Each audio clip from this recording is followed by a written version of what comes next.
নমস্কার, the lovely kitchen of Shrabanti রান্নাঘরে আপনাদের সবাইকে স্বাগত জানাই। বৃহস্পতিবারের পুজো প্রত্যেক বাড়িতে একটু আলাদা হয়, আমিও তার ব্যতিক্রম নই। বৃহস্পতিবারের জন্য আমি বাড়িতেই ভোগ তৈরি করে নেব, আর সেই সাথে প্রভু শ্রী রামলালার জন্য সেই বিশেষ ভোগ বেসনের লাড্ডু কীভাবে তৈরি করি সেটাই শেয়ার করব আপনাদের সাথে। আর এই বেসনের লাড্ডু তৈরি করার জন্য এখানে 150 গ্রাম বেসন নিয়ে নিয়েছি, 200 গ্রাম চিনি যেটাকে খুব ভালো করে গ্রাইন্ড করে নিয়েছি, আর নিয়েছি 100 গ্রাম ঘি। তাহলে যতটা পরিমাণে বেসন তার ঠিক অর্ধেকের একটু বেশি ঘি নিতে হবে। ঘি হালকা গরম হলে বেসন দিয়ে দেব, আর এইভাবে ঘিয়ের সাথে বেসনকে খুব সুন্দরভাবে মিশিয়ে নেব।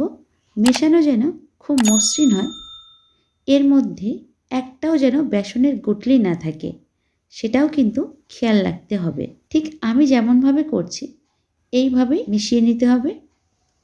খুব কম সময়ে পারফেক্ট বেসনের লাড্ডু তৈরি করার জন্য এখানে অনেক টিপস শেয়ার করেছি, এই জন্য ভিডিওটা শেষ পর্যন্ত সঙ্গে থাকুন।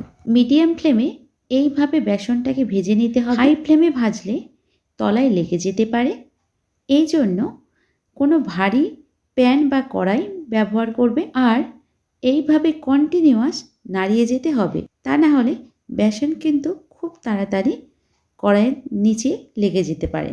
নতুন বন্ধু হলে আমার চ্যানেলটাকে অবশ্যই সাবস্ক্রাইব করে দেবেন, এর ফলে আমি আনন্দিত ও উৎসাহিত হব। এখন এই মিশ্রণের মধ্যে দিয়ে দেব ঠিক এতটুকু, এই ধরুন 1 পিঞ্চের মতন হলুদ। এর ফলে কালারটা খুব সুন্দর আসবে, আর আপনারা যদি না দিতে চান তাহলে অসুবিধা নেই, এটা অপশনাল, এর জন্য স্বাদের কোনো পার্থক্য হবে না। এইভাবে 7-8 মিনিট ভাজার পর 5টি ছোটো এলাচের দানা থেঁতো করে এর মধ্যে দিয়ে আরও 5 থেকে 7 মিনিট ভাজবো। এই সময় অবশ্যই গ্যাসের ফ্লেমটা মিডিয়াম করে দিতে হবে, আর কন্টিনিউয়াস খুন্তিটাকে এইভাবে চালিয়ে যেতে হবে, তা না হলে মুহূর্তের মধ্যে তলায় লেগে যাবে। আর এই একই সাথে খুব সুন্দরভাবে ভাজতে থাকবো। হলুদ দেওয়ার কারণে এর মধ্যে কোনো রকম হলুদের গন্ধ থাকবে না। আর কিভাবে খুবই কম সময়ের মধ্যে ভোগ বা প্রসাদের জন্য রাবড়ি তৈরি করবেন তার লিঙ্ক কিন্তু আমার ডেসক্রিপশন বক্সে দেওয়া থাকলো। বেসন যখন হালকা লাল হয়ে আসবে তখন গ্যাসের ওপর থেকে সরিয়ে নিয়ে অন্য জায়গায় রেখে এইভাবে কন্টিনিউয়াস খুন্তিটাকে চালিয়ে যেতে হবে, টেম্পারেচারটাকে কন্ট্রোল করতে হবে। আর এইভাবে যদি রেখে দেন তাহলে কড়াই বা প্যান যেটাতেই বানাবেন গরম থাকার কারণে বেসন তলায় লেগে যাবে। বেসনের লাড্ডু তৈরি করার জন্য এই ছোট্ট ছোট্ট টিপসগুলো ফলো করা খুবই দরকার। এখন এইভাবে ঠান্ডা করতে দেব যতক্ষণ না রুম টেম্পারেচারে মিশ্রণটা চলে আসে। আর এই যে পাতলা হয়ে থাকার কারণে ভয় পাবেন না যে লাড্ডু কিভাবে তৈরি হবে।